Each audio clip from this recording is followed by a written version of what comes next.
L'Europe autrement, une chronique réalisée par les élèves de 4e de la MFR de Pont-de-Vel avec Radio Aléo. Aujourd'hui, on voyage en Europe. Direction un pays connu pour ses montagnes, ses lacs. Son chocolat et ses montres célèbres dans le monde entier. Un pays situé au cœur de l'Europe. Bienvenue en Suisse. La Suisse est entourée par la France, l'Italie, l'Allemagne, l'Autriche et le Liechtenstein. Sa capitale est Berne. Mais des villes comme Genève, Zurich ou Lausanne sont aussi très connues. En Suisse, on parle plusieurs langues. Parce que le pays s'est construit au fil de l'histoire en réunissant plusieurs régions ayant des cultures et des langues différentes. Il y a 4 langues officielles. Le français, répandu dans l'ouest de la Suisse. L'allemand, dans le nord et le centre. L'italien, parlé dans le sud près de l'Italie. Et dans certaines vallées de montagne. Une petite partie de la population parle le romanche. C'est une ancienne langue qui vient du latin. Waouh, ça montre la richesse culturelle du pays. En Suisse, il y a de magnifiques paysages montagneux. Une grande partie du pays est occupée par les Alpes. En hiver, de nombreux touristes viennent faire du ski. Et l'été, les montagnes attirent les randonneurs du monde entier. La Suisse est aussi connue pour son chocolat et ses montres de luxe. Malgré les montagnes, l'agriculture est importante.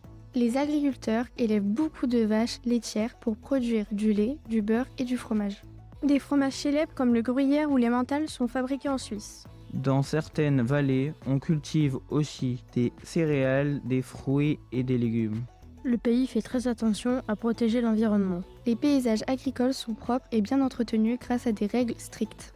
Comme il y a beaucoup de montagnes, circuler en Suisse n'était pas forcément simple. Alors les Suisses ont construit de nombreux tunnels, des ponts, des trains adaptés aux montagnes. Et des routes très modernes pour relier les différentes régions du pays. La Suisse a aussi investi beaucoup d'argent dans les transports publics. Comme les trains, les tramways, les bus et les téléphériques. L'objectif était de faciliter les déplacements, réduire les embouteillages. Et bien sûr, protéger l'environnement. Mais la Suisse est aussi un pays un peu particulier en Europe. Parce qu'elle ne fait pas partie de l'Union européenne.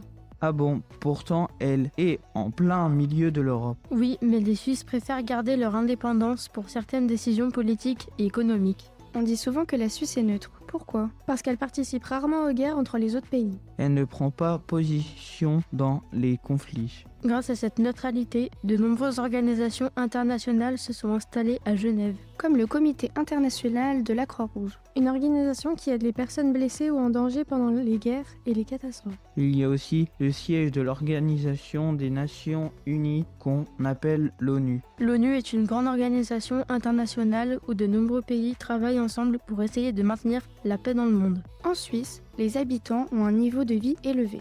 Et ils peuvent profiter d'une bonne qualité de vie et des paysages magnifiques. Et maintenant, place à la question: combien de langues officielles sont parlées en Suisse ? On vous laisse réfléchir. Merci d'avoir voyagé avec nous sur Radio Aléo. Et à très bientôt pour découvrir l'Europe autrement. C'était L'Europe autrement, une chronique réalisée par les élèves de 4e de la MFR de Pont-de-Vel avec Radio Aléo.